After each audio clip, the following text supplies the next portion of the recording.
Hi, I'm Roberta. Welcome to my kitchen. Today we're going to make Rösti. Absolutely one of my favourite Swiss dishes, and so simple. All we need are some potatoes. I'm using beautiful Dutch cream potatoes from the Gourmet Potato, but any potato that's not too waxy, not too floury, a nice in between one works well. Some butter, you're not surprised to hear that, are you, given that we're in Switzerland? Some salt, some pepper, and some nutmeg. Two more things you need: a good box style grater, a coarse grater, and a tea towel that you're happy to sacrifice or at least get a bit mushed up. So this is a good thing to do with those tea towels that might just have a tiny little hole or burn in them, because what we're going to do is peel and grate our potato, put it in the tea towel and wring the living daylights out of it, because we want to get rid of as much moisture as possible before we cook it. I'm going to get these peeled and grated, and then I'll show you what I do. Once our potatoes are peeled, it's as simple as grating them straight onto the centre of the tea towel. Now this is something you can do the day before if you want to, because really the drier the potato, the better. So here we have it, our potato all nicely, coarsely grated. Bern is the only canton I know that actually makes raw potato rösti. Bern is Franz's home canton. Most of the others that I've seen actually use boiled potatoes. And we sometimes make the cooked potato rösti as well, especially if we have boiled potatoes left over from a meal. But I like it better with the raw ones. I think it's just a case of whatever you're used to. So there we go. We've got a mound of grated potato in the middle of our tea towel. We want to roll it up and we're going to wring it out. Now this is something that's quite tricky to do on your own. So if you've got someone that you can call on to help you, that's the best option. Now if you are doing it on your own, you're going to do it over the sink, but I'm doing it over the bowl so you can see. You just want to give it as much of a squeeze as you can, maybe like when you're wringing out delicates, when you're washing them. And it's going to oxidize. So you can see that the juice that's coming out of that is already a little bit dark. It's going to get darker. Don't worry about that. That's normal. So wring as much as you can, set aside, and come back and keep wringing it every 15 minutes or so for about an hour, until you're really not getting much more out of it. Now, if you are lucky enough to have someone else handy, and I do, a Swiss and an experienced rösti maker, my husband Franz, the deal is just get someone to hold one end while you wring and squeeze, and you'll see that that way you're going to get a lot more out. You can be as firm as you like with this, because you really want to get as much moisture as possible out of it. We're going to set that aside, keep doing that a few more times, and then we'll get cooking. So this potato really is quite dry. We're going to break it apart and fluff it up before we cook it.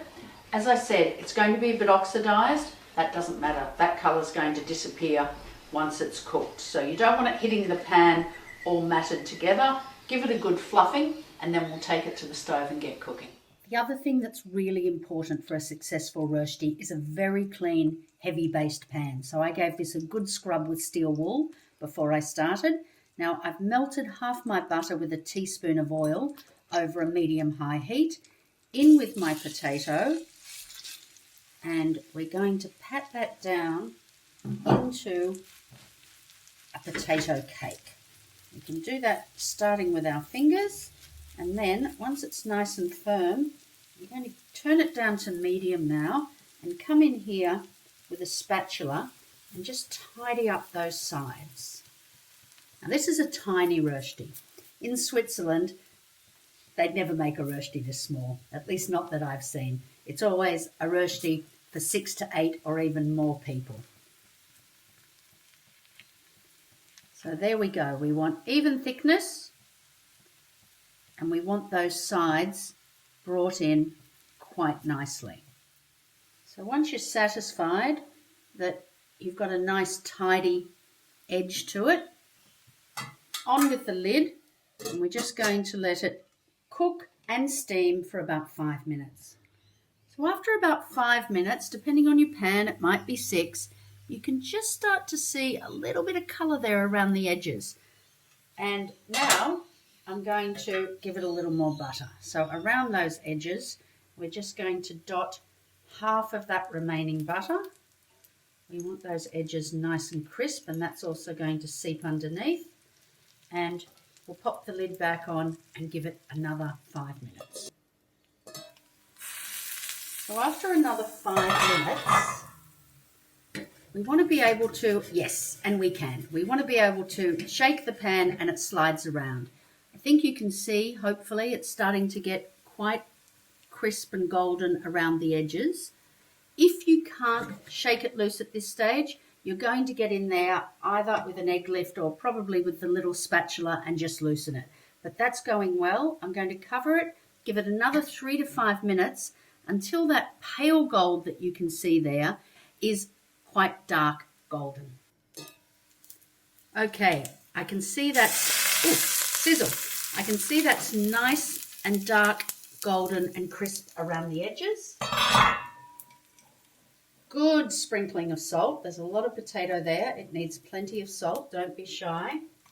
And one of my favourite seasonings, a good sprinkling of freshly grated nutmeg. Oh, that smells so good.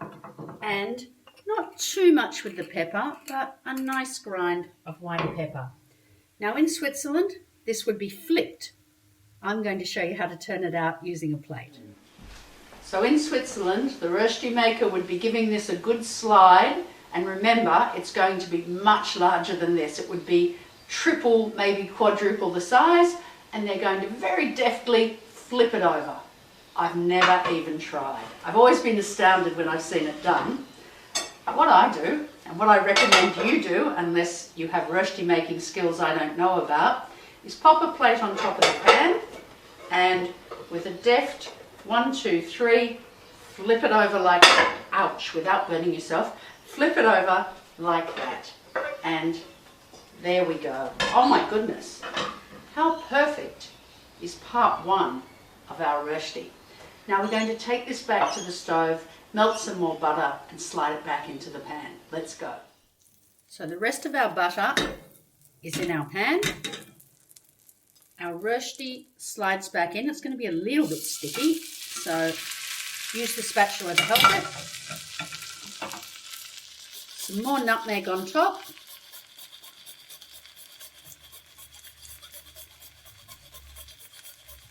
As much or as little as you like. You can tell I like a lot. Another good pinch of salt. And another judicious grind of pepper. We're not going to cover it now because we want this to stay nice and crisp. And we're just going to give it about another 10 minutes so that that underside is as crisp and golden as our top. So after another 10 minutes, our Rösti is sliding around nicely in the pan. We just need to slide it out onto the plate and it's good to go. Now I'm going to serve this Rösti with Geschnetzltes, which I always have trouble saying. So Zurich style veal in cream sauce, but in Switzerland Rösti's served with everything. I think it was traditionally a breakfast dish, a bit like a hash brown, but really you could put mushroom sauce on it, which is something I love in Switzerland. There's not a lot of vegetarian dishes in Switzerland, but Rösti with mushroom cream sauce is one of my favourites. It's also often just served with a Spiegelei, a fried egg. So now you've learnt to master Rösti, the sky's the limit. Enjoy. Agueta.